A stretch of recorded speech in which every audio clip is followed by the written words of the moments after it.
গত ক্লাসে আমরা এই 16 নম্বর স্লাইড পর্যন্ত দেখেছি। আজকে আমরা 17 নম্বর স্লাইড থেকে শুরু করব।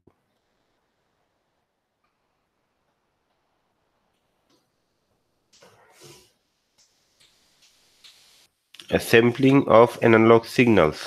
আমরা লাস্ট স্লাইডে যেটা দেখেছি, অ্যানালগ সিগন্যালকে কিভাবে ডিজিটালে কনভার্ট করে সেটা দেখেছি। তো অ্যানালগ সিগন্যালকে ডিজিটালে কনভার্সন করার প্রথম ধাপটা হচ্ছে স্যাম্পলিং, অথবা প্রথম ধাপ যেই সার্কিটের মাধ্যমে করা হয় ওটার নাম হচ্ছে স্যাম্পলার।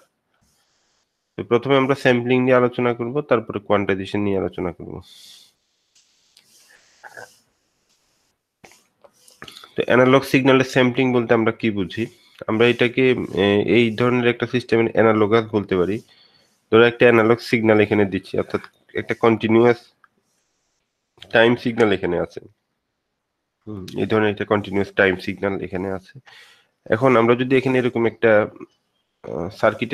সার্কিটের মধ্যে চিন্তা করি যে এখানে এটা একটা সুইচিং হচ্ছে, নির্দিষ্ট টাইম ইন্টারভেল পর পর সুইচিং হচ্ছে, ধরো টি ইন্টারভেল পর পর সুইচিং হচ্ছে, তাহলে এখানে কি আর ভ্যালুটা আমরা কন্টিনিউয়াস দেখবো?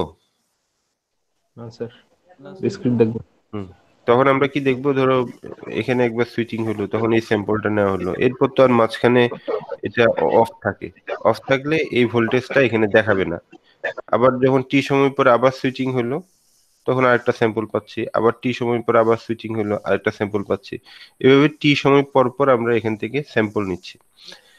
তো টি সময় পর পর যদি আমরা স্যাম্পল নিই, এটাকে আমরা কি বলবো? এটার ফ্রিকোয়েন্সি কত বলবো? মানে এক সেকেন্ডে কয়টা স্যাম্পল নেওয়া হচ্ছে সেটাকে আমরা কি বলবো? frequency 1/t এক সেকেন্ডে কয়টা স্যাম্পল নেওয়া হচ্ছে সেটা যদি আমরা এফএস বলি, এটাকে বলা হয় স্যাম্পলিং ফ্রিকোয়েন্সি, সেটা হবে 1/t। ধরো তুমি এখানে 0.1 পর পর স্যাম্পল নিচ্ছ, মানে 0.1 পর পর এটাকে অন অফ করো, 0.1 সেকেন্ড পর পর, তাহলে এফএস কত হবে? 10। কারণ 0.1 পর পর নিলে আসলে প্রতি সেকেন্ডে 10টা স্যাম্পল নেওয়া যাবে, এই জন্য স্যাম্পলিং ফ্রিকোয়েন্সি হচ্ছে 10। তো এটা করার পরে যে সিগন্যালটা আমরা পেলাম, সেটাকে আমরা, এটার নাম যদি এক্স এ টি হয়ে থাকে, এটা অ্যানালগ সিগন্যাল এক্স এ টি, এটাকে আমরা আর এক্স এ টি বলতে পারবো না, এটাকে আমরা বলবো তখন এক্স এ এন টি। এখানে লেখা আছে এক্স এ এন টি, এটার অর্থ হচ্ছে টি সেকেন্ড পর পর স্যাম্পল নেওয়া হচ্ছে। আর এটাকে আমরা এইভাবেও লিখতে পারি এক্স এন, হয় এক্স এন লিখবো অথবা এক্স এ এন টি, অর্থাৎ অ্যানালগ থেকে টি সময় পর পর আমরা স্যাম্পল নিচ্ছি, নেওয়ার পর যে সিগন্যালটা হচ্ছে সেটা হচ্ছে আমাদের ডিসক্রিট টাইম সিগন্যাল। তো এখানে আমাদের এই দুইটা প্যারামিটারের সাথে যে আমরা পরিচিত হলাম, এগুলো একটু মাথায় রাখতে হবে যে স্যাম্পলিং টাইম বলতে কি বোঝাই, যে টি, ক্যাপিটাল টি, এটাকে আমরা বলি স্যাম্পলিং টাইম। আর স্যাম্পলিং ফ্রিকোয়েন্সি বলতে কি বোঝাই, এই দুইটার মধ্যে রিলেশন কি, এই দুইটার মধ্যে রিলেশন কোনটা? এটা এফএস ইকুয়ালস 1/t। আর আরেকটা বিষয় এখানে আমরা জানলাম, সেটা হচ্ছে অ্যানালগ সিগন্যালকে আমরা এভাবে যদি রিপ্রেজেন্ট করি, ডিজিটাল সিগন্যালকে আমরা কিভাবে রিপ্রেজেন্ট করব? এক্স এ এন টি অথবা সিম্পলি এক্স এন।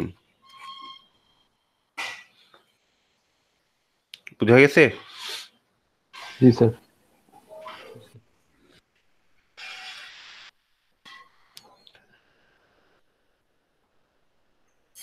তো একটু আগে যেটা আমরা দেখলাম, এক্স এ টি, এটার পরিবর্তে ডিসক্রিট টাইম সিগন্যাল হয়ে যাচ্ছে এক্স এ এন টি। তাহলে টি এর পরিবর্তে এখানে আমরা কি দিয়ে রিপ্লেস করলাম? nt এনটি দিয়ে রিপ্লেস করলাম না? জি স্যার জি স্যার। এই জন্য আমরা এখানে লিখতে পারি টি ইকুয়ালস এন টি। আসলে টি ইকুয়ালস এন টি দিলে তখন টাইমের সাথে এটার একটা সম্পর্ক থাকে।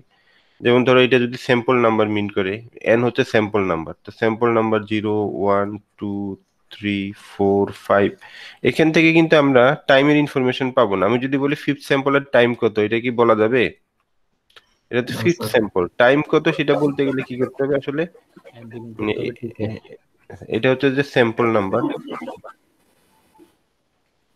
এন্ড এটা হচ্ছে স্যাম্পল নাম্বার। তো স্যাম্পল নাম্বার থেকে টাইমের ইনফরমেশন আমরা পাবো না, কিন্তু এটার সাথে যদি আমরা টি মাল্টিপ্লাই করে দিই, 0 × t, 1 × t, 2 × t, এভাবে যদি করি, তখন কিন্তু 5t যেটা, সেটা হবে ফিফথ স্যাম্পলের টাইম।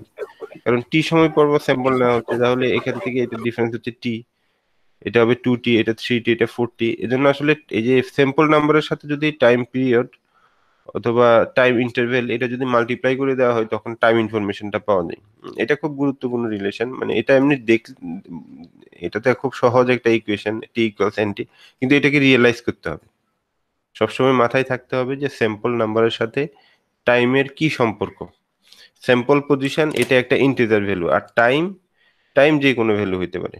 হ্যাঁ, টাইম এটা ফ্র্যাকশনাল ভ্যালুই হবে, যেহেতু আমরা স্যাম্পলিং স্যাম্পলিং যদি খুব তাড়াতাড়ি করি সেই ক্ষেত্রে এটা তো উইদিন ফ্র্যাকশন এটাকে কনভার্ট করে ফেলতে হবে অথবা স্যাম্পলটা নিতে হবে। তো এইটা ফ্র্যাকশনাল হইতে পারে, টাইম ইন্টারভ্যাল ফ্র্যাকশনাল হইতে পারে, কিন্তু এন সবসময় হচ্ছে ইন্টিজার, পূর্ণ সংখ্যা। তো এই ইকুয়েশনটা আমরা একটু রিয়েলাইজ করবো সবসময়, যে টাইমের সাথে স্যাম্পলিং ইন্টারভ্যাল অথবা স্যাম্পলিং নাম্বার, স্যাম্পল নাম্বারের কি সম্পর্ক। আবার এটাকে আমরা এইভাবেও লিখতে পারি, যেহেতু এটা টি টাইম পিরিয়ড, একটু আগে আমরা দেখছি টি এর সাথে আরেকটা প্যারামিটার রিলেশন আছে, সেটা হচ্ছে 1/fs, স্যাম্পলিং ফ্রিকোয়েন্সি। তো এই ক্ষেত্রে আমরা এটাকে লিখতে পারি n/fs, টি ইকুয়ালস n/fs। আচ্ছা, এখন আমরা আরেকটা বিষয়ে আসি, যে অ্যানালগ সিগন্যালকে ধরো একটা একটা কস ফাংশনকে আমরা যদি রিপ্রেজেন্ট করি, এভাবে করতে পারি x equals a cos twice pi ft plus theta. এখানে এ হচ্ছে অ্যামপ্লিটিউড, এফ হচ্ছে তার ফ্রিকোয়েন্সি, মানে এই কজ ওয়েভের ফ্রিকোয়েন্সি হচ্ছে ক্যাপিটাল এফ, আর টি হচ্ছে টাইম, প্লাস থিটা এটা হচ্ছে ফেজ অ্যাঙ্গেল। তো এই ইকুয়েশনটা জাস্ট একটা জেনারেল ফরম্যাটের একটা ইকুয়েশন। এখন এই ইকুয়েশনের মধ্যে আমরা যদি এটাকে যদি আমরা ডিজিটালে কনভার্ট করতে চাই, ডিসক্রিট টাইমে যদি কনভার্ট করতে চাই, আমরা এখানে এক্স এ টি কে লিখবো এক্স এ এন টি অথবা এক্স এন। আর এখানে তখন এই যে টির পরিবর্তে এখানে যে ক্যাপিটাল টি, স্মল টি ছিল টাইম, টাইমের পরিবর্তে আমরা জাস্ট এন টি লিখে দিব, তাতেই আমাদের সিগন্যালটা ডিজিটালে ডিসক্রিট টাইমে কনভার্ট হয়ে যাচ্ছে। কারণ আমরা এখানে দেখেছি এক্স এ টি কে যদি এন টি দিয়ে আমরা রিপ্লেস করি তাহলে সেটা হয়ে যাবে ডিসক্রিট টাইম। তো এটা ডিসক্রিট টাইম হয়ে গেছে। আবার এখানে আমরা যদি টি এর পরিবর্তে 1/fs এটা লিখি, এটা হচ্ছে টোয়াইস পাই এন এফ, টি এর পরিবর্তে 1/fs, তাহলে এটা হচ্ছে রিলেশনটা। এখন এখানে এই ইকুয়েশনটাকে যদি আমরা এইভাবে কম্পেয়ার করি, cos টোয়াইস পাই এফ এন প্লাস থিটা, মানে এখানে এটাকে ফ্রিকোয়েন্সি হিসেবে যদি আমরা লিখি টোয়াইস পাই এফ এন, আবার এটার সাথে যদি এটা কম্পেয়ার করি, এখানে এফ ইকুয়ালস হবে F divide by F S, F equals F divide by F S এটা। তো এখানে এফটা কি, এফটা হচ্ছে ডিজিটাল সিগন্যালের ফ্রিকোয়েন্সি, ডিসক্রিট টাইম সিগন্যালের ফ্রিকোয়েন্সি। এটাকে অনেক সময় নরমালাইজড ফ্রিকোয়েন্সি বলা হয়। The above relationship between the frequency variable f and the frequency variable f for discrete time signal, এখানে এই f যেটা আছে ক্যাপিটাল f টা হচ্ছে অ্যানালগ সিগন্যালের ফ্রিকোয়েন্সি, আর fs হচ্ছে স্যাম্পলিং ফ্রিকোয়েন্সি, আর f কে বলা হয় ডিজিটাল সিগন্যালের ফ্রিকোয়েন্সি অথবা এটাকে বলা হয় রিলেটিভ নরমালাইজড ফ্রিকোয়েন্সি। এটা খুব গুরুত্বপূর্ণ একটা বিষয়। আমরা ডিজিটাল সিগন্যালের ক্ষেত্রে সবসময় এইভাবে f বলি। তো এই এফটা কিন্তু আসলে অরিজিনাল ফ্রিকোয়েন্সি মিন করে না, এটা হচ্ছে যে একটা দুইটা ফ্রিকোয়েন্সি রেশিও, মানে আমাদের অ্যানালগ সিগন্যালের যে ফ্রিকোয়েন্সি আর আর হচ্ছে যে স্যাম্পলিং ফ্রিকোয়েন্সি, এই দুইটা রেশিও হচ্ছে নরমালাইজড ফ্রিকোয়েন্সি। তো এখানে যে ফ্রিকোয়েন্সি ভেরিয়েবল এটার ভ্যালুর একটা রেস্ট্রিকশন আছে। যেমন ধরো তোমার এই যে এই এফ এস যেটা আছে, এফ এস এর একটা লিমিট আছে, যে এফ এস মিনিমাম কতটুকু হইতে পারে। ম্যাক্সিমামের কোনো লিমিট নেই, কিন্তু মিনিমামের একটা লিমিট আছে। আমি রিলেশনটা এখানে আবার লিখছি F divide by F S. এই এফ এস টা ন্যূনতম, এটা ন্যূনতম একটা ভ্যালু আছে যেটা আমরা একটু পরে দেখব। ন্যূনতম একটা ভ্যালু হচ্ছে 2f, মানে এফ এস টা অ্যাটলিস্ট 2f হইতে হবে। অ্যানালগ সিগন্যালের যে ফ্রিকোয়েন্সি, স্যাম্পলিং ফ্রিকোয়েন্সি অ্যাটলিস্ট তার ডাবল হইতে হবে। তো আমরা যদি এখানে এফ এর পরিবর্তে 2f বসাই তাহলে এটা হচ্ছে হাফ, 0.5। তো এফ এর মিনিমাম ভ্যালু হচ্ছে 0.5, যেহেতু এটা হচ্ছে ন্যূনতম স্যাম্পলিং ফ্রিকোয়েন্সি, সরি মিনিমাম না, ম্যাক্সিমাম ভ্যালু, এফ এর ম্যাক্সিমাম ভ্যালু হবে 0.5। আর এই এফ এস টা বাড়তে বাড়তে ইনফাইনাইট পর্যন্ত হইতে পারে, সেক্ষেত্রে এফ এর মিনিমাম ভ্যালু হবে 0। এই জন্য এফ ভেরিয়েবলটা রেস্ট্রিক্টেড হচ্ছে 0 to 0.5, অর্থাৎ ডিজিটাল ফ্রিকোয়েন্সি ভেরিয়েবল যেটা আছে, এই যে আমরা এখানে যেটাকে ডিজিটাল ফ্রিকোয়েন্সি ভেরিয়েবল বলতেছি, এই ডিজিটাল ফ্রিকোয়েন্সি ভেরিয়েবলটা 0 থেকে 0.5 এর ভিতরে রেস্ট্রিক্টেড।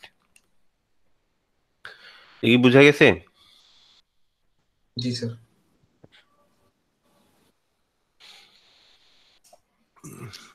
এটা তোমরা দেখবা ডিজিটাল ফিল্টারের ক্ষেত্রে আমরা এভাবে লিখবো। ডিজিটাল ফিল্টারে যখন আমরা তার ফ্রিকোয়েন্সি রেসপন্স ড্র করবো, তখন দেখবা ধরো একটা লো পাস ফিল্টার যদি আমি এভাবে দিই, তো লো পাস ফিল্টারের ক্ষেত্রে এখানে যে ফ্রিকোয়েন্সি দিবে, ফ্রিকোয়েন্সিটা দিবে 0 থেকে 0.5 পর্যন্ত।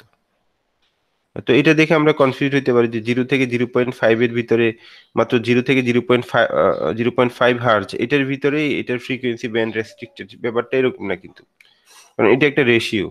0 থেকে 0.5 বোঝাচ্ছে কি, এটার একটা রেশিও, যেটা এফ এর সাথে এফ এস এর রেশিও।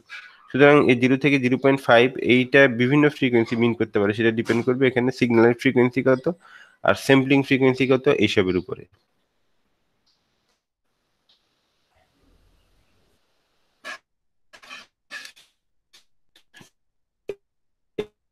এই স্লাইড নিয়ে কোনো প্রশ্ন আছে?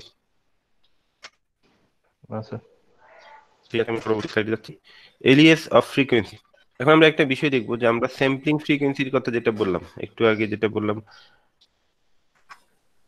এফ এস, যেটা ডিপেন্ড করে হচ্ছে স্যাম্পলিং ইন্টারভ্যালের উপরে, কত সেকেন্ড পর পর আমরা স্যাম্পল নিচ্ছি সেটার উপরে। যে এই স্যাম্পলিং ফ্রিকোয়েন্সিটা যদি খুব কম হয়ে যায়, তাহলে ফ্রিকোয়েন্সি এলিয়েজিং হয়।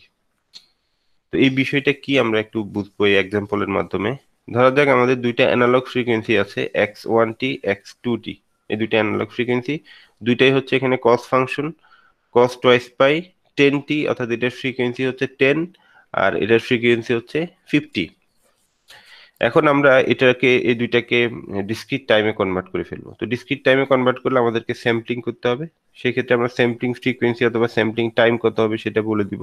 তো ধরা যাক স্যাম্পলিং ফ্রিকোয়েন্সি নিচ্ছি আমরা 40 হার্জ।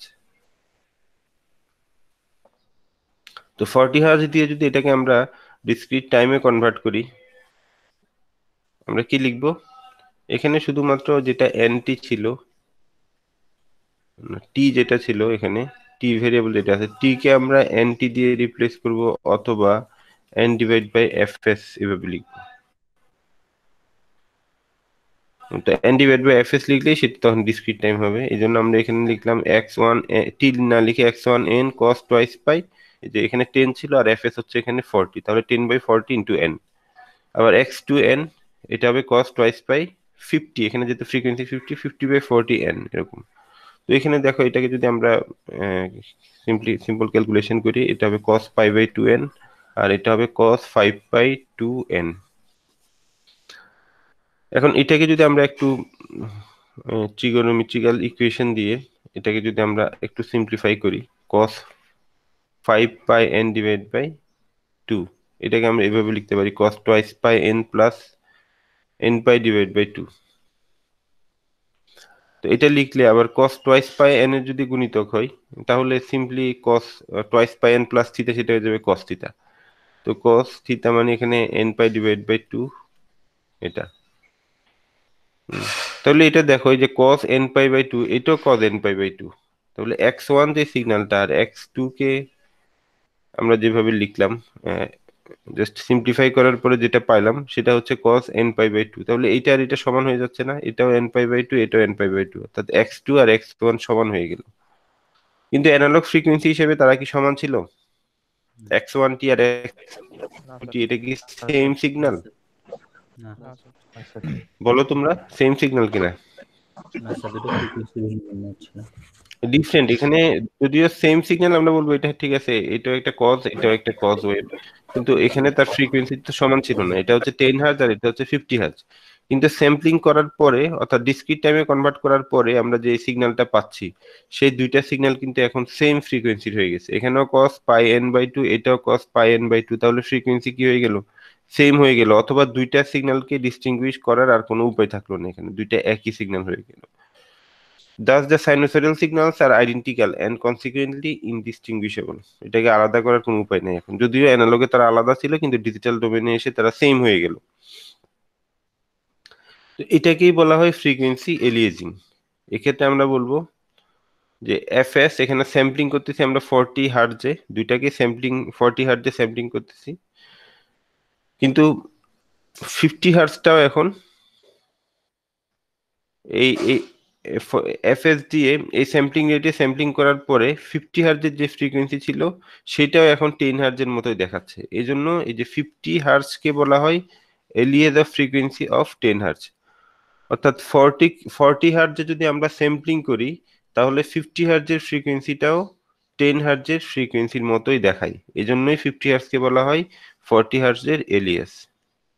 মানে এই 10 হার্টজকে বলা হয় 50 হার্টজের এলিয়াস অফ ফ্রিকোয়েন্সি, অথবা 50 হার্টজকে বলা হবে 10 হার্টজের এলিয়াস অফ ফ্রিকোয়েন্সি। তো এই ক্ষেত্রে যে শুধুমাত্র 50 হার্টজ হবে তা না, বরং এই ফরম্যাট ফলো করবে যে ফ্রিকোয়েন্সি গুলা, যে f1 প্লাস 40 কে, f1 বলতে আমরা এখানে 10 হার্টজ বুঝাচ্ছি, 10 হার্টজ, f1 প্লাস 40 কে, অর্থাৎ কে হচ্ছে এখানে ইন্টিজার নাম্বার 1 2 3, যেমন কে এর ভ্যালু যদি 1 হয় তাহলে এটা হবে 50। দেখো 10 প্লাস 40 50, আর কে এর ভ্যালু যদি 2 হয় এটা কত হবে, 10 প্লাস 40 ইন্টু 2 মানে হচ্ছে 90। তো 90 অথবা এরপরে 100 130 এই জাতীয় যত ফ্রিকোয়েন্সি হবে, অর্থাৎ এই ফর্মুলা ফলো করে যত ফ্রিকোয়েন্সি হবে সবগুলো ফ্রিকোয়েন্সিকে আমরা যদি 40 হার্টজে স্যাম্পলিং করি সেটা আসলে 10 হার্টজের মতোই হয়ে যাবে। এই জন্য এই ফ্রিকোয়েন্সি গুলো 90 হার্টজ, 130 হার্টজ, অথবা তারপরেরটা হবে 60 170 70 হার্টজ, এই সবগুলাকে আমরা বলবো 10 হার্টজের এলিয়াস। বুঝা গেছে এটা?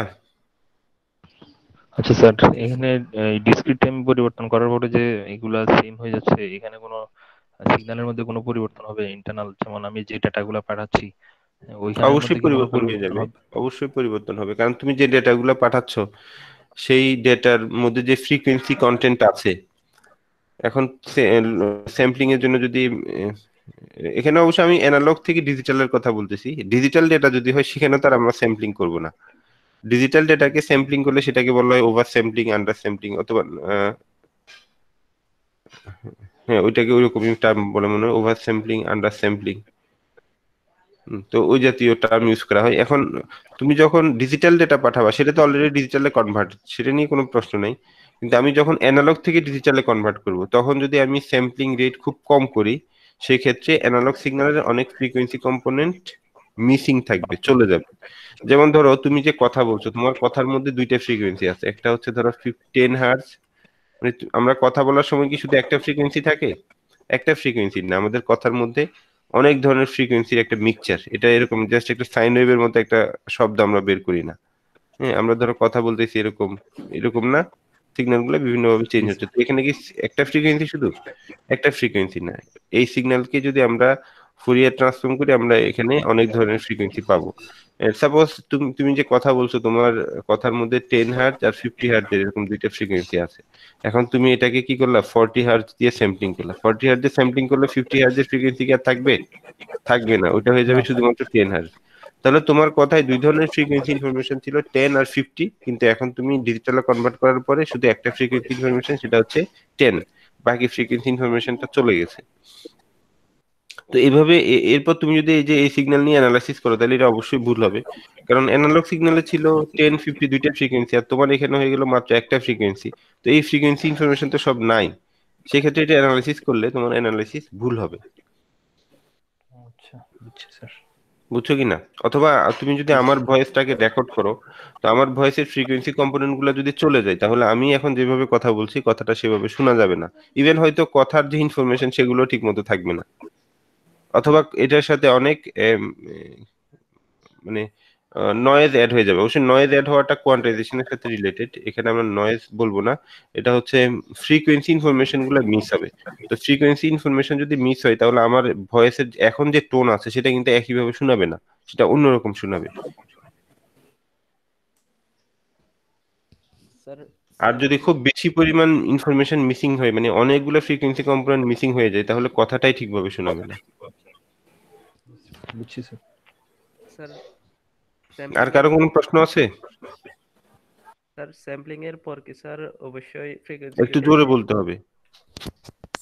স্যাম্পলিং এর পর কি স্যার দুইটা ফ্রিকোয়েন্সি অবশ্যই সেম হতে হবে? না, এটা কেন হবে? স্যাম্পলিং যদি আচ্ছা, এখানে একটা বিষয় খেয়াল করো তোমরা। এখানে এখানে এটার ফ্রিকোয়েন্সি হচ্ছে 10, ঠিক না? আর এটার হচ্ছে 50, আর স্যাম্পলিং ফ্রিকোয়েন্সি কত? 40। 40। তো এখানে এটা কেন হলো সেটা তো প্রশ্ন, যে এটা কেন হলো, যে কেন একটা ফ্রিকোয়েন্সিতে কনভার্ট হয়ে গেল। সেটার কারণ হচ্ছে, দেখো এটা হচ্ছে 10 হার্জের ফ্রিকোয়েন্সি। তো মানে এই সিগন্যালটা প্রতি সেকেন্ডে এটার কয়টা সাইকেল আসবে? 10টা সাইকেল আসবে না জি প্রতি জি স্যার। সেকেন্ডে? আর এই সিগন্যালটার প্রতি সেকেন্ডে সাইকেল কয়টা? 50টা। 50টা। 50টা। তো এখন 10টা সাইকেল আসবে, এখন 10টা সাইকেল থেকে আমি 40 হার্জ মানে 40টা স্যাম্পল নিচ্ছি। 10 হার্জের মানে হচ্ছে 10টা সাইকেল প্রতি সেকেন্ডে, আর আমি 40 হার্জের স্যাম্পলিং, তার মানে হচ্ছে এখান থেকে আমি প্রতি সেকেন্ডে কয়টা স্যাম্পল নিচ্ছি? 40টা। 40টা। তো 10 হার্জের একটা ফ্রিকোয়েন্সি থেকে যদি 40টা স্যাম্পল নেওয়া হয়, সেটা খুব একটা অসুবিধা হয় না, সেটাকে আমরা বুঝতে পারি।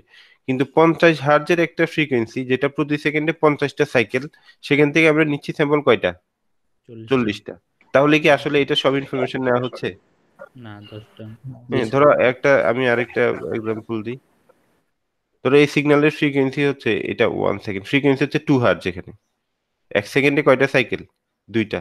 ফ্রিকোয়েন্সি হচ্ছে 2 হার্জ। আর আরেকটার ফ্রিকোয়েন্সি হচ্ছে সাপোজ এরকম 3টা সাইকেল 1 সেকেন্ডের ভিতরে, 3 হার্জ। এখন আমি এখানে ধরো প্রতি সেকেন্ডে 2টা স্যাম্পল নিচ্ছি এখান থেকে, আর এখান থেকেও প্রতি সেকেন্ডে 2টা স্যাম্পল নিচ্ছি। তো সেই ক্ষেত্রে দুইটা ফ্রিকোয়েন্সি কিন্তু প্রথম যেটা আছে সেটা কিছুটা বোঝা যাবে। এখান থেকে যদি আমি 2টা স্যাম্পল নিই, ধরো এখান থেকে একটা স্যাম্পল নিলাম, আর এখান থেকে একটা, না তাও হবে না, ধরো এখান থেকে 4টা স্যাম্পল নিচ্ছি, এরকম 4টা স্যাম্পল নিচ্ছি আমি 1 সেকেন্ডে 4টা স্যাম্পল। আর এখানেও একই, 1 সেকেন্ডে আমি হয়তো 4টা স্যাম্পল নিচ্ছি। তাহলে দেখো, এখান থেকে 4টা স্যাম্পল নিলে মোটামুটি এটা সম্পর্কে একটা ধারণা করা যায় যে সিগন্যালটা কেমন আছে, কিন্তু এখান থেকে 4টা স্যাম্পল নিলে কিন্তু ধারণা করা যাবে না। কারণ এই সিগন্যাল নিজেই প্রতি সেকেন্ডে 3বার চেঞ্জ হচ্ছে, 3বার চেঞ্জ হচ্ছে না, মানে 3টা আহ, কি বলে 3টা সাইকেল এখানে আসবে, কিন্তু আমি ওখান থেকে নিচ্ছি মাত্র 4টা স্যাম্পল। তাহলে এটাকে রিকনস্ট্রাক্ট করা পসিবল না। এই জন্য এটার ফ্রিকোয়েন্সি ইনফরমেশন যেগুলো আছে সেগুলা চলে যাবে। তো এটা হওয়ার কারণটা হচ্ছে লো স্যাম্পলিং রেট। আমাদের স্যাম্পলিং রেট হচ্ছে এখানে 40 হার্জ, কিন্তু আমাদের সিগন্যালটাই হচ্ছে 50 হার্জের সিগন্যাল। তো এই ক্ষেত্রে আমরা এটাকে রিকনস্ট্রাক্ট করতে পারবো না, অথবা এটার ইনফরমেশনটা এখানে থাকবে না। কিন্তু স্যাম্পলিং রেট যদি আমরা আরো এখানে বাড়াই দিতাম, 50 হার্জ স্যাম্পলিং এখানে যদি আমরা এটার থেকে আরো অনেক বেশি দিতাম, যেমন এটা হচ্ছে 10, এটা হচ্ছে 40, 4 টাইমস। আর এখানে যদি 50 থাকে, আমরা যদি এটার 4 টাইমস নিই, কত হবে? 200। তো স্যাম্পলিং রেট যদি এখানে 200 হইতো, তাহলে দুইটা ফ্রিকোয়েন্সি আমরা আলাদাভাবে পেতাম। দুইটাই এরকম ডিস্টিংগুইশ করা যেত, অথবা দুইটা আলাদা করে রিকনস্ট্রাক্ট করা যেত। কিন্তু স্যাম্পলিং রেট যেহেতু এখানে ফ্রিকোয়েন্সি থেকেও স্যাম্পলিং রেট কম, যার কারণে এই সিগন্যালটা এই সিগন্যালের মতো দেখাচ্ছে। তাহলে এখানে সমস্যার কারণটা কি? লো স্যাম্পলিং রেট। বুঝছো কি স্যার না? আপনি স্যার একটা ভিডিও শেয়ার করছিলেন, ওখানে স্যার বলছিলেন যে ফ্রিকোয়েন্সি কম্পোনেন্টের দ্বিগুণ হতে হবে স্যার, যে হ্যাঁ স্যাম্পলার হ্যাঁ হ্যাঁ ফ্রিকোয়েন্সি। হ্যাঁ, রাইট রাইট। ওইটা মিনিমাম।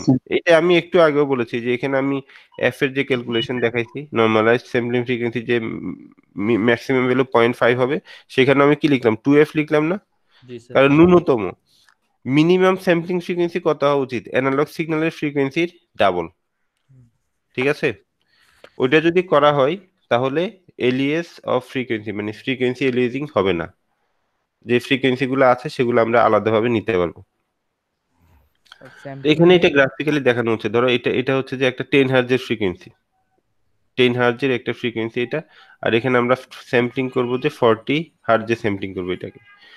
তো 10 হার্জের ফ্রিকোয়েন্সিকে 40 হার্জে স্যাম্পলিং করলে আমরা এটাকে ঠিকভাবে পাবো ফ্রিকোয়েন্সি ইনফরমেশন গুলো। কিন্তু এখানে যে 90 হার্জের একটা সিগন্যাল, 90 হার্জের একটা সিগন্যালকে যদি আমরা 40 হার্জে স্যাম্পলিং করি, সেটা কিন্তু আর 90 হার্জের সিগন্যাল থাকবে না। সেটা দেখো, এই যে স্যাম্পল নিচ্ছি আমরা অনেকক্ষণ পর পর, এই যে এখানে একটা সাইকেল চলে গেছে, কিন্তু আমি এখানে একটা স্যাম্পল নিলাম, এখানে একটা স্যাম্পল, এখানে একটা স্যাম্পল। তাহলে জাস্ট এই স্যাম্পল গুলো চিন্তা করে যদি আমি একটা কার্ভ ড্র করি, সেটা কি আর 90 হার্জ থাকবে? না। দেখো, না সেটা স্যার, কিন্তু আর 90 হার্জ নাই, সেটা কত হয়ে গেল 10 হার্জ। 10 হার্টজ। ঠিক আছে, তো এটাই হচ্ছে বিষয়, মানে এই সিগন্যালটা খুব দ্রুত চেঞ্জ হচ্ছে, কিন্তু দ্রুত চেঞ্জ হচ্ছে, আমি স্যাম্পল নিচ্ছি এখান থেকে কম। আমার উচিত ছিল এখানে একটা স্যাম্পল নেওয়া, এখানে একটা স্যাম্পল নেওয়া, এখানে একটা ন্যূনতম এই স্যাম্পল গুলো এভাবে নেওয়া উচিত ছিল। এভাবে যদি নিতাম তাহলে আমি বুঝতে পারতাম যে হ্যাঁ এটা চেঞ্জ হচ্ছে এইভাবে, কিন্তু সেটা না করে আমি যেহেতু স্যাম্পলিং টাইমটা এখানে মানে স্যাম্পলিং ফ্রিকোয়েন্সি থেকে স্যাম্পলিং ইন্টারভেলটা অনেক বড়, যার কারণে আমি এখানকার যে ফ্রিকোয়েন্সি ইনফরমেশন সেগুলো আমি পেলাম না। হ্যাঁ, এটার ফ্রিকোয়েন্সিটা তখন কম দেখাবে। স্যার এটার কি কোনো আইডিয়াল টাইম ইন্টারভাল আছে নাকি স্যার এটা সিগন্যালের উপর ভ্যারি না, করবে? এটা সিগন্যালের উপর ভ্যারি করবে। তোমার সিগন্যালের ফ্রিকোয়েন্সি যদি এফ হয় তাহলে তুমি এটা ন্যূনতম ডাবলের বেশি, 2f এর বেশি নিতে হবে। স্যাম্পলিং ফ্রিকোয়েন্সিটা কি হইতে হবে, 2f এর বেশি হইতে হবে। এটা হচ্ছে মিনিমাম। আর যদি তুমি আরো বেশি চাও যে আমি স্যাম্পলিং ফ্রিকোয়েন্সি 3-4 গুণ 5 গুণ 10 গুণ নিব, সেটা নিতে পারো।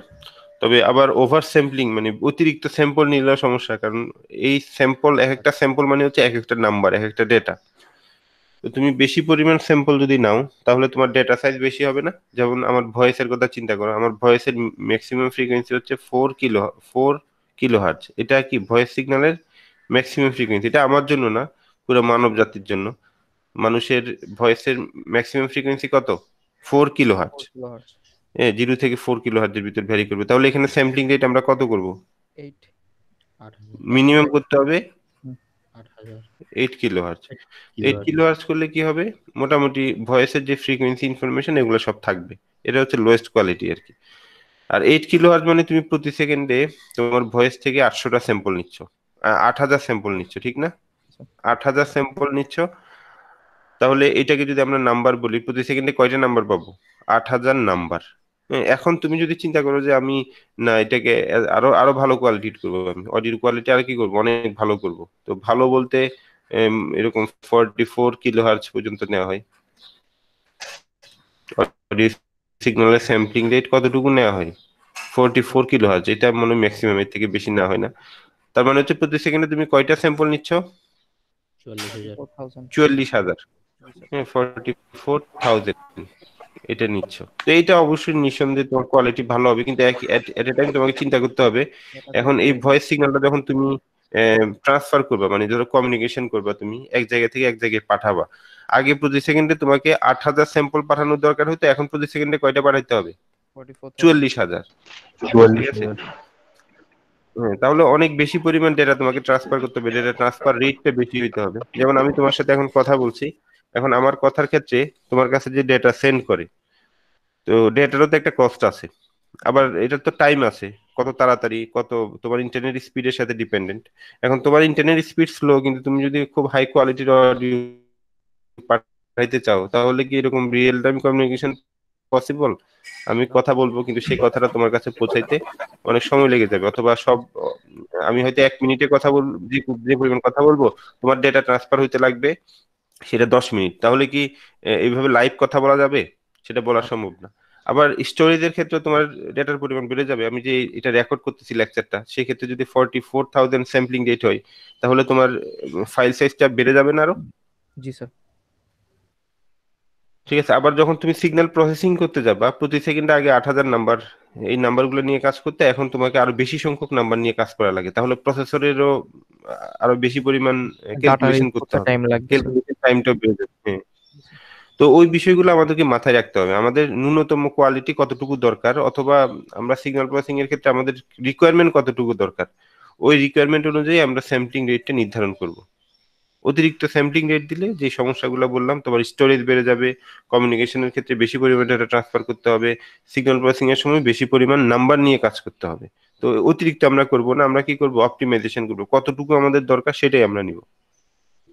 তবে ন্যূনতম ব্যারিয়ার আছে, ম্যাক্সিমামের কোনো ব্যারিয়ার নেই। ন্যূনতম কত, 2f এর বেশি হইতে হবে, আর ম্যাক্সিমাম কত সেটা তোমার ইচ্ছা, তোমার প্রয়োজন অনুসারে তুমি নিবা।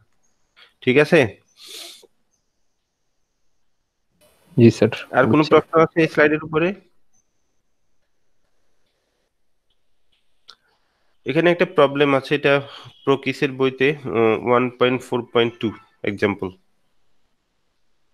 দেখো একটা সিগন্যাল দেওয়া আছে, অ্যানালগ সিগন্যাল x80, যখনই টি দেখবা তখনই ধরে নিতে হবে এটা অ্যানালগ সিগন্যাল।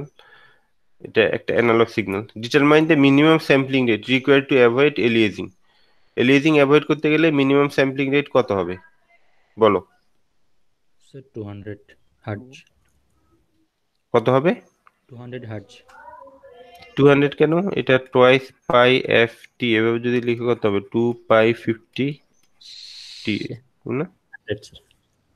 তাহলে এটা কত? এফএস হচ্ছে ফ্রিকোয়েন্সি, এফ হচ্ছে এখানে 50, তো এটা ডাবল হইতে হবে ন্যূনতম, এই জন্য আমরা বলবো 100 হার্জ। ঠিক আছে, তারপর suppose that signal is sampled at rate FS equals 200 hertz, what is the discrete time signal obtain after sampling? যদি 200 হার্জে আমরা এটাকে স্যাম্পলিং করি, তো সিম্পল এটা আমরা কি করব, এফএস দিয়ে ভাগ করে দিব আর কি। এখানে আমরা যখন এক্স এ টি লিখি A sine 2 pi F T, sine হোক কত যেটা হবে হোক এটা, আর যখন এটাকে এক্স এন লিখি, ডিসক্রিট টাইম লিখি, তখন কি লিখি? A sine 2 pi F divide by S F S into N, অর্থাৎ এফ এর পরিবর্তে আমরা F divide by F S লিখলাম, আর টির পরিবর্তে কি লিখলাম? এন লিখলাম আর কি। তো এখানেও আমরা এই কাজটাই করব, এফ এখানে যেটা আছে সেটাকে আমরা এফ এস দিয়ে ভাগ করব, আর টির পরিবর্তে এন লিখে দিব। দেখো এখানে যেটা ছিল এটাকে এফ এস দিয়ে ভাগ করা হচ্ছে, টির পরিবর্তে এন লিখা হলো। লিখার পরে এটা ক্যালকুলেশন করলে কি আসে? 3 cos পাই বাই 2n। তাহলে এটাই হচ্ছে ডিসক্রিট টাইম সিগন্যাল। আর এখানে এলিয়েস হবে বলতো, যেহেতু স্যাম্পলিং ফ্রিকোয়েন্সি হচ্ছে 200 হার্জ আর সিগন্যালের ফ্রিকোয়েন্সি হচ্ছে কত? 50 হার্জ, তাহলে এলিয়েস হওয়ার কোনো সম্ভাবনা আছে? না স্যার। হবে না, কারণ এখানে স্যাম্পলিং রেট কিন্তু 4 টাইমস প্রায়, তো 4 টাইমস হলে আর এলিয়েস ফ্রিকোয়েন্সি এলিজিং হবে না। তো এটার ক্ষেত্রে ফ্রিকোয়েন্সি এলিজিং এর হবে না, কিন্তু এখানে আরেকটা বলা হচ্ছে যদি এফএস যদি 75 হার্জ হয় তখন তখন কি হবে? তো তখন কি হবে আমরা দেখি। এফএস হচ্ছে 75 হার্জ, তাহলে 75 দিয়ে ভাগ করা হচ্ছে, ভাগ করে এটা ক্যালকুলেশন করে এখানে আমরা যেটা পেলাম 3 cos twice pi divided by 3n এটা। তো এরপর আবার আরেকটা কথা বলছে, what is the frequency of sinusoidal that is samples are identical to those obtained in part C. এখন এটাকে যদি আবার আমরা অ্যানালগে কনভার্ট করি, তখন এটার ফ্রিকোয়েন্সি কত হবে?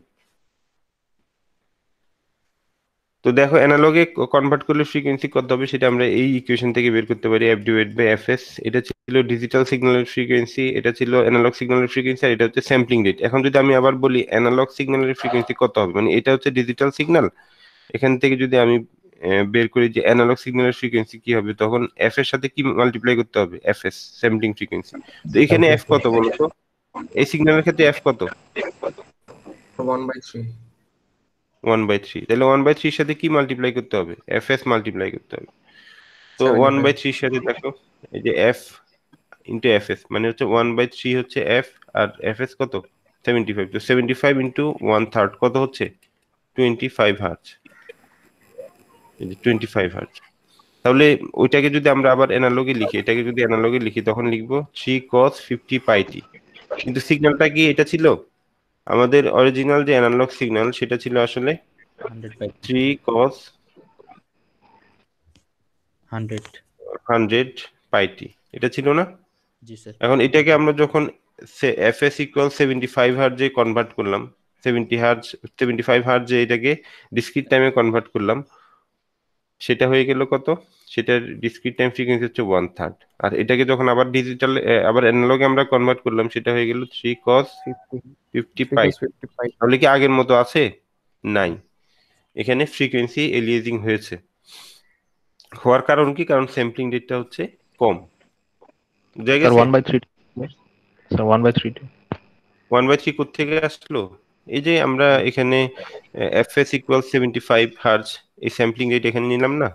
এখানে কোশ্চেনে বলে দেওয়া ছিল এফএস ইকুয়াল 75 হার্জ যদি হয় তখন ডিসক্রিট টাইম সিগন্যালটা কি হবে। তো সেটা বের করার জন্য আমরা 75 এটা দিয়ে ভাগ করলাম, আর টি ভেরিয়েবল ক্যান দিয়ে রিপ্লেস করলাম এখানে ফর্মুলা অনুযায়ী।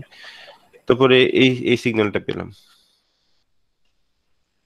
ঠিক আছে, এই সিগন্যালটা পাওয়ার পরে এখানে এফ এর ভ্যালু কত? এখান থেকে আসছে, আচ্ছা বুঝছি স্যার 1/3। 1/3। তো এটা খুবই একটা প্রেডিক্টেবল বিষয়। তুমি এখানে দেখবে স্যাম্পলিং রেট কত, তোমার সিগন্যালের ফ্রিকোয়েন্সি কত। তো স্যাম্পলিং রেট যদি এখানে সিগন্যালের ফ্রিকোয়েন্সি থেকে কম হয় অথবা ডাবলের থেকে কম হয়, তাহলে অবশ্যই ফ্রিকোয়েন্সি এলিয়াসিং হবে। আর যদি স্যাম্পলিং রেট যদি অ্যানালগ ফ্রিকোয়েন্সি ডাবলের বেশি হয়, তখন ফ্রিকোয়েন্সি এলিয়াসিং হবে না।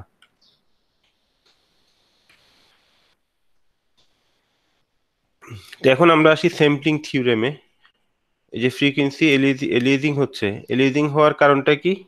লো স্যাম্পলিং রেট। এখন তো আমাদের মিনিমাম স্যাম্পলিং রেট কত হবে এটা অলরেডি আমি বলে দিয়েছি, যে ন্যূনতম স্যাম্পলিং রেট হতে হবে সিগন্যালের ফ্রিকোয়েন্সি ডাবল থেকে বেশি, লিস্ট ডাবল, এতটুকু বলে দিয়েছি। তো এটাই হচ্ছে স্যাম্পলিং থিওরেম, মানে ন্যূনতম স্যাম্পলিং রেট কত হইতে হবে কোনো একটা সিগন্যালের ক্ষেত্রে, এটার নামই হচ্ছে স্যাম্পলিং থিওরেম। তো কোনো একটা অ্যানালগ সিগন্যালের জন্য যদি ম্যাক্সিমাম ফ্রিকোয়েন্সি হয় বি, এফ ম্যাক্সিমাম কত বি, তাহলে স্যাম্পলিং রেট কত হইতে হবে?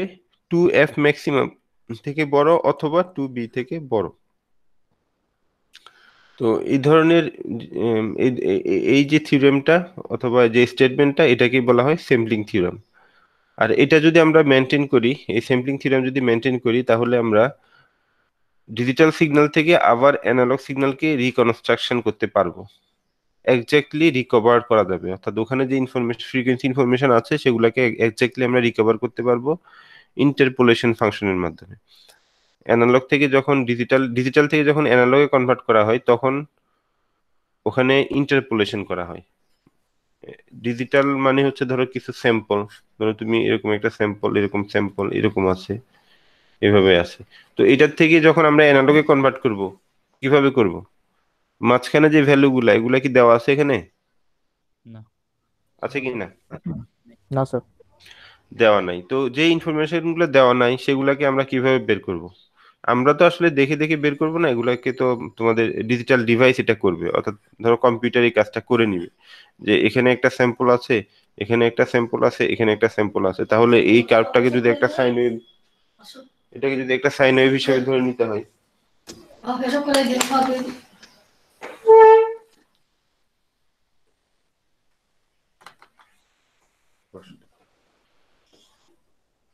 তো এটাকে যদি একটা সাইন ওয়েভ হিসেবে ধরে নিতে হয়, তো মাঝখানে দেখো এই ভ্যালুগুলা কি করতে হবে?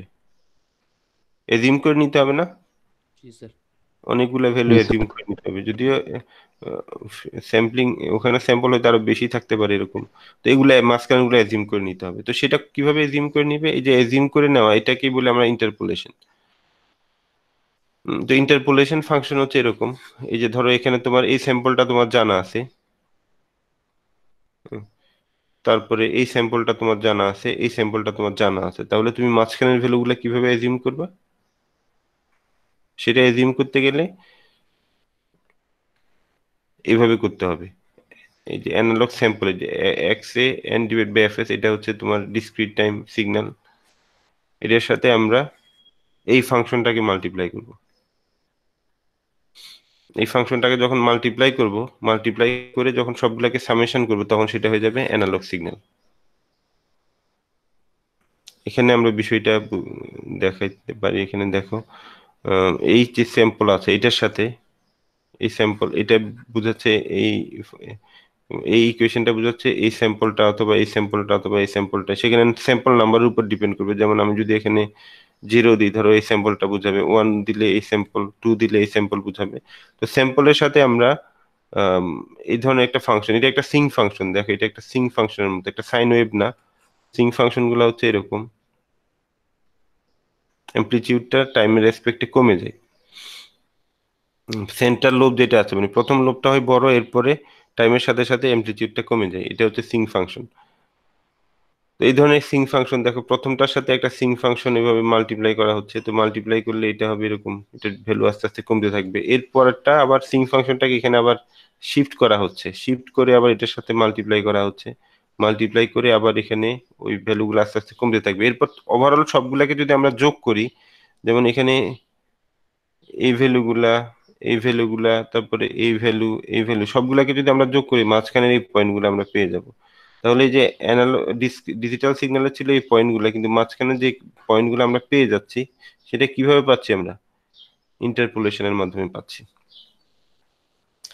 তো ইন্টারপোলেশনের মাধ্যমে তুমি যদি ডিজিটাল সিগন্যালকে অ্যানালগ সিগন্যালের মতোই রিকনস্ট্রাকশন করতে চাও, ওটা করতে গেলে স্যাম্পলিং রেট কিভাবে মেনটেন করতে হবে?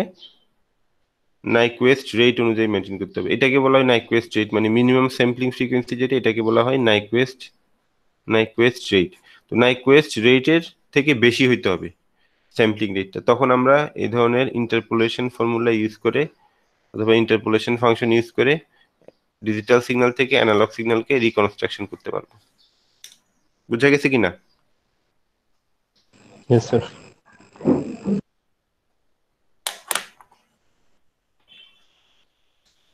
এখন আমরা কোয়ান্টাইজেশন নিয়ে আলোচনা করব।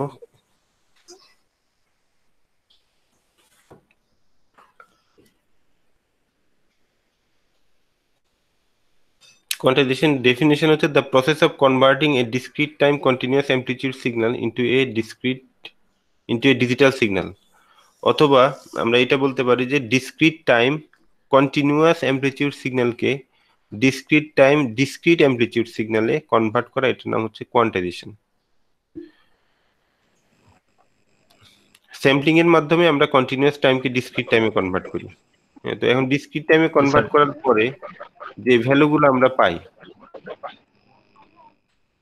এই ধরো এটা ডিসক্রিট টাইম, নির্দিষ্ট সময় পর পর এখানে স্যাম্পল নিচ্ছি আমরা, নির্দিষ্ট সময় পর পর স্যাম্পল নিচ্ছি, কিন্তু এই যে স্যাম্পলের ভ্যালুগুলা কিন্তু কন্টিনিউয়াস। ধরো 0 থেকে 5 ভোল্ট যদি আমি এখানে বলি, 0 থেকে 5 ভোল্টের ভিতরে যে কোনো একটা ভ্যালু এই স্যাম্পলটা নিতে পারে। এটা হচ্ছে যে কন্টিনিউয়াস ভ্যালুড। তো এই কন্টিনিউয়াস ভ্যালুডকে যদি আমি ডিসক্রিট ভ্যালুডে কনভার্ট করতে চাই, যে প্রসেসের মাধ্যমে করব সেটার নামই হচ্ছে কোয়ান্টাইজেশন। আর কোয়ান্টাইজেশন করতে গেলে কোয়ান্টাইজেশন এরর হয়। এই জিনিসগুলো আমি আমার যে ভিডিওটা ছিল সেখানে কিন্তু খুব বিস্তারিত ব্যাখ্যা করেছি, তো ওইটা তোমরা একটু দেখে নিবা, ঠিক আছে? যেহেতু ওখানে মোটামুটি ডিটেইল আমি বলার চেষ্টা করেছি ওই ভিডিওতে, ওইটা যদি তোমরা দেখো তাহলে কোয়ান্টাইজেশন, এরর কোয়ান্টাইজেশন এগুলো তোমাদের আরো তোমরা ভালো করে বুঝতে পারবা। ওই ভিডিওটা তোমরা সবাই মনে হয় দেখো নাই, কয়েকজন হয়তো দেখেছো। তোমরা আজকে একটু ওই ভিডিওটা আবার রিপিট করবে, তাহলে ওখানে স্যাম্পলিং, কোয়ান্টাইজেশন এগুলা কিন্তু মোটামুটি ভালোভাবে বুঝতে পারবা। আমি তো এইভাবে ক্লাসে হয়তো এত কথা বলি না, কিন্তু ভিডিওটা যেহেতু রেকর্ড করেছি ওখানে চিন্তা ভাবনা করে কি বলার দরকার হয়তো ওভাবে বলেছি আর কি। তো কোয়ান্টাইজেশন এররটা কি? কোয়ান্টাইজেশন আমরা যখন করব, ধরো এটা একটা কন্টিনিউয়াস ভ্যালুর সিগন্যাল, এটা একটা কন্টিনিউয়াস ভ্যালুর সিগন্যাল, এটা একটা কন্টিনিউয়াস ভ্যালুর সিগন্যাল। তো এখন এগুলাকে যখন কোয়ান্টাইজেশন করি তখন আমরা এরকম লেভেলে ভাগ করি, কিছু লেভেলে ভাগ করি। লেভেলে ভাগ করার পরে এগুলো মিডলটা মিডল যে অংশটা, এটা এই ভ্যালুটা আমরা ধরে নিই, এই দুইটা লেভেলের মাঝখানে যে এটা আমরা ধরে নিই এরকম করে। তো এখন এইটার ভ্যালু তখন এটা না ধরে আমরা মাঝখানে যে ভ্যালুটা এটা ধরে নিচ্ছি। তো এই যে অ্যাকচুয়াল ভ্যালু ছিল এইটা, কিন্তু কোয়ান্টাইজেশন করার পরে ভ্যালুটা ধরে নিলাম এটা, এই দুইটার মধ্যে যে পার্থক্য সেটাই হচ্ছে কোয়ান্টাইজেশন এরর। এই জন্য কোয়ান্টাইজেশন এরর ইকুয়েশনটা হচ্ছে এরকম, xqn - xn, অর্থাৎ এটা হচ্ছে কোয়ান্টাইজেশন করার আগে কন্টিনিউয়াস ভ্যালুর সিগন্যাল হচ্ছে এটা, ডিসক্রিট টাইম কন্টিনিউয়াস ভ্যালুড, আর এটা হচ্ছে ডিসক্রিট টাইম ডিসক্রিট ভ্যালুড। দুইটার মধ্যে যে পার্থক্য এটার নামই হচ্ছে কোয়ান্টাইজেশন এরর। অথবা আমরা এটাকে কোয়ান্টাইজেশন নয়েজে বলতে পারি। তুমি অ্যানালগ থেকে যখন ডিজিটালে কনভার্ট করবে তখন তার সাথে কিছু নয়েজ অ্যাড হয়ে যায়। নয়েজ অ্যাড হওয়া মানে আসলে যে আমি ভুল করলাম, অরিজিনাল সিগন্যাল কি ছিল আর আমি অরিজিনাল সিগন্যালের কাছাকাছি একটা ভ্যালু নিয়েছি কোয়ান্টাইজেশন করার সময়, তাহলে দুইটার মধ্যে যে পার্থক্য এটাই হচ্ছে কোয়ান্টাইজেশন নয়েজ অথবা কোয়ান্টাইজেশন এরর। তো এটা যত বড় হবে সেই ক্ষেত্রে তোমাদের সিগন্যালের কোয়ালিটি তত খারাপ হবে। এই এররটা যে আমরা যত কমাইতে পারবো ততই আমাদের জন্য ভালো। এরর কমানোর উপায়টা হচ্ছে এখানে নাম্বার অফ কোয়ান্টাইজেশন লেভেল বাড়ানো।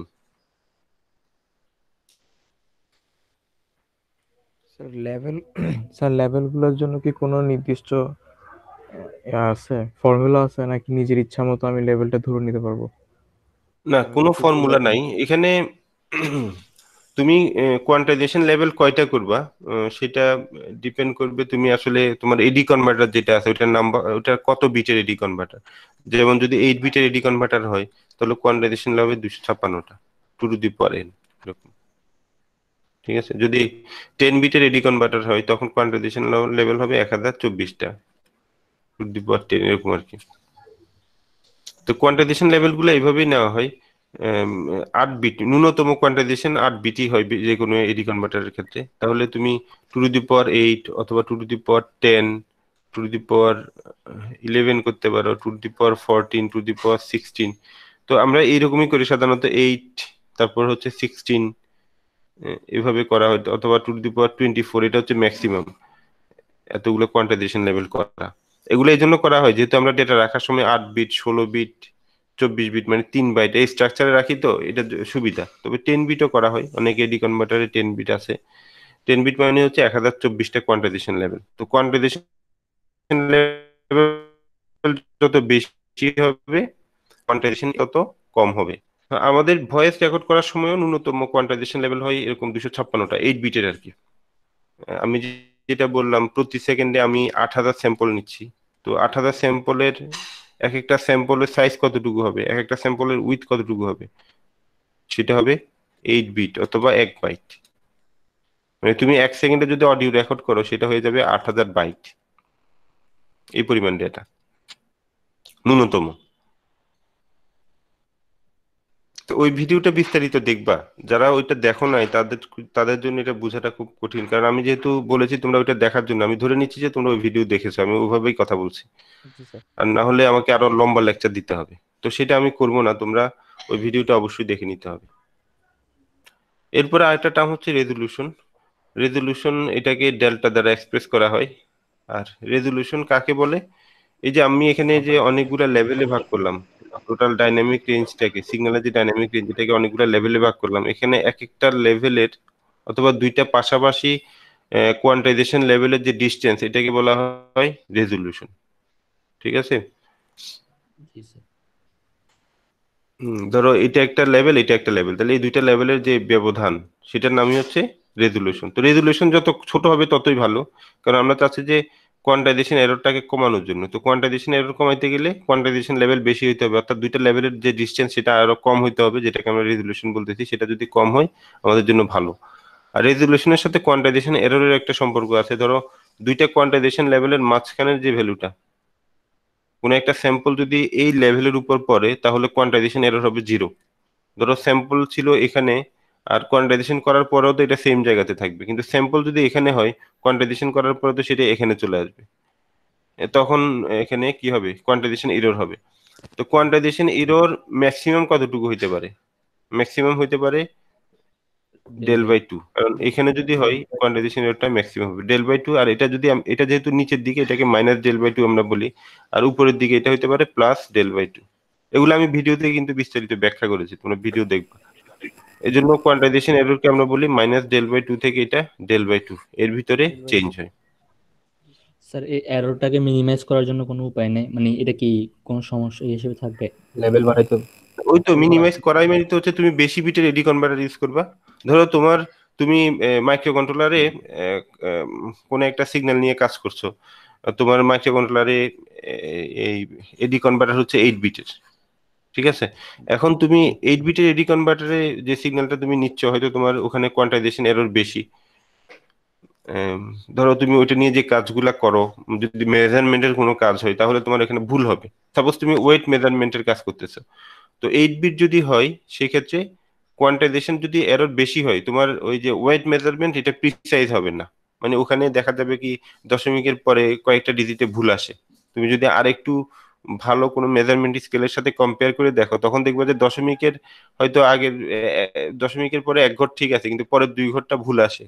এখন তুমি যদি এটাকে আরো প্রিসাইজ করতে চাও, আরো ভালো মেজারমেন্ট স্কেল হিসেবে ওটাকে বানাইতে চাও, সেক্ষেত্রে তুমি 8 বিট এডি কনভার্টার ইউজ না করে কি করবে, আরো বেশি বিটের এডি কনভার্টার ইউজ করবা, তখন কিন্তু ওই ভুলটা হবে না। বুঝছো কি না? বুঝো নাই মনে হয়। জি স্যার, বুঝতে পারছি।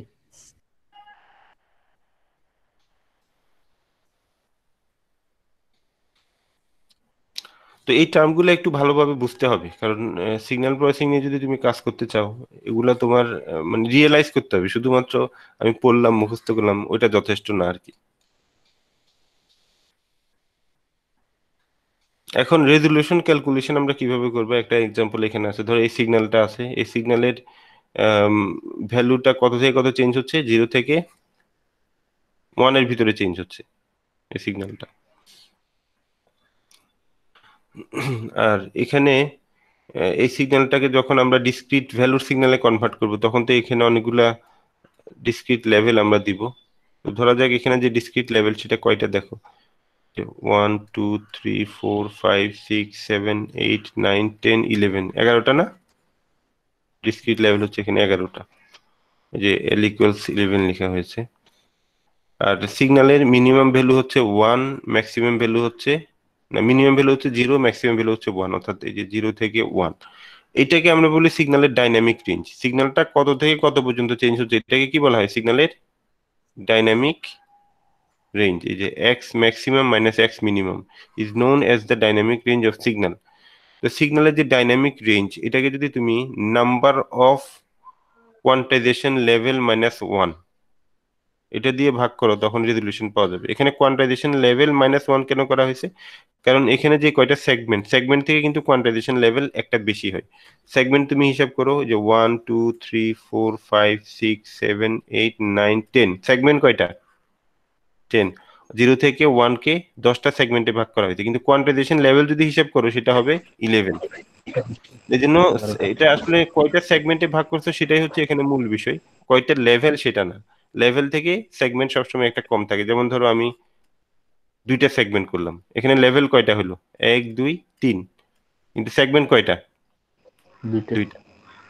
তো এই জন্য L-1 লেখা হয়েছে এখানে। তো এইভাবে যদি তুমি ক্যালকুলেট করো ডাইনামিক রেঞ্জকে, যদি নাম্বার অফ সেগমেন্ট অথবা কোয়ান্টাইজেশন লেভেল -1 এটা দিয়ে ভাগ করো তখন কি পাওয়া যাবে?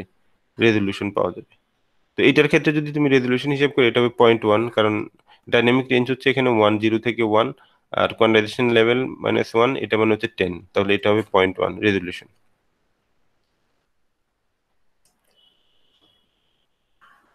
বুঝা গেছে কিনা?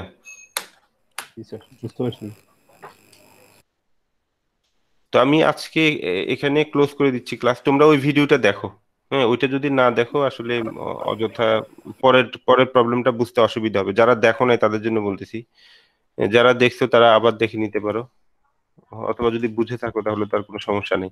তো আগামী ক্লাসে, কালকের ক্লাসে আমি এই এই সেগমেন্টটা শেষ করে দিব। এখানে আর একটাই প্রুফ আছে, কোয়ান্টাইজেশন নাম্বার অফ বিটের সাথে কোয়ান্টাইজেশন এরর অথবা কোয়ান্টাইজেশন নয়েজের কি সম্পর্ক এটা আমি দেখাবো, আর একটা প্রবলেম আছে, তারপরে এই সেগমেন্টটা শেষ হয়ে যাবে। স্যার কোয়ান্টাইজেশন লেভেলটা স্যার এটাকে আমার উপর না, আমি কতটুকু নিতে পারবো? তুমি যদি এডি কনভার্টার ডিজাইন করো তাহলে তো তোমার উপরে, তুমি কত বিটের এডি কনভার্টার বানাবা, অ্যানালগ থেকে ডিজিটাল কনভার্টার যেটা বানাবা সেটা। আর তুমি যদি এডি কনভার্টার ডিজাইন না করো তাহলে কিন্তু তোমার উপরে না। তুমি একটা সিস্টেমের এডি কনভার্টার যদি ফিক্সড হয়ে থাকে, ধরো একটা মাইক্রো কন্ট্রোলারের কথা যদি আমি বলি, ওখানে 10 বিটের এডি কনভার্টার থাকে, নর্মাল মাইক্রো কন্ট্রোলার গুলোতে 10 বিটের এডি কনভার্টার থাকে। এখন তোমার কি কিছু করার আছে? 10 বিটকে তুমি 11 বিট বানাইতে পারবা? ওইটা পারবা না, ওটার হার্ডওয়্যার তো ওরকমই আছে। তো তোমার যদি তখন আরো বেশি বিটের দরকার হয়, বেশি বিটের দরকার হচ্ছে তোমার কোয়ান্টাইজেশন এরর তুমি কতটুকু এলাও করবে সেটার উপরে। জি স্যার, এখানে স্যার যে L-1 আছে স্যার, এটা কি আমার যতগুলো সেগমেন্ট তার থেকে একটা বেশি কোয়ান্টাইজেশন লেভেল ধরতে হবে? না, কোয়ান্টাইজেশন লেভেল আমি যদি বলি এখানে তুমি 0 থেকে 1 এই ভ্যালুটাকে ধরো, এই যে 0 থেকে 1 এই ভ্যালুটাকে তুমি 2টা ভাগে ভাগ করো, তখন লেভেল কয়টা হবে? এই 2 ভাগে ভাগ করলা, 2 ভাগ হলো না 2টা সেগমেন্ট, জি লেভেল কয়টা আছে? স্যার, 3টা স্যার। 3টা। তো লেভেল 3টে কেন হলো? 2টা সেগমেন্টে ভাগ করলে লেভেল 3টেই হবে। তুমি যদি এটাকে 4টা সেগমেন্টে ভাগ করো লেভেল কয়টা হবে? 1 2 3 4 5, এরকম হবে না? এটা বুঝতে পারছি।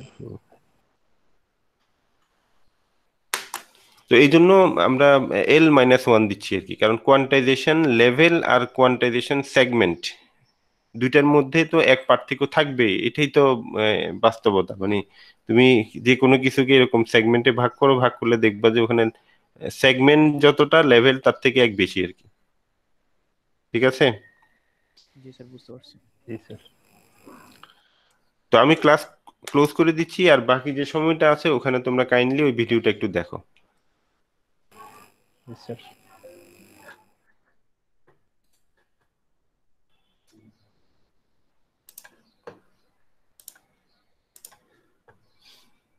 স্যার আসসালামু আলাইকুম। ওয়ালাইকুম সালাম।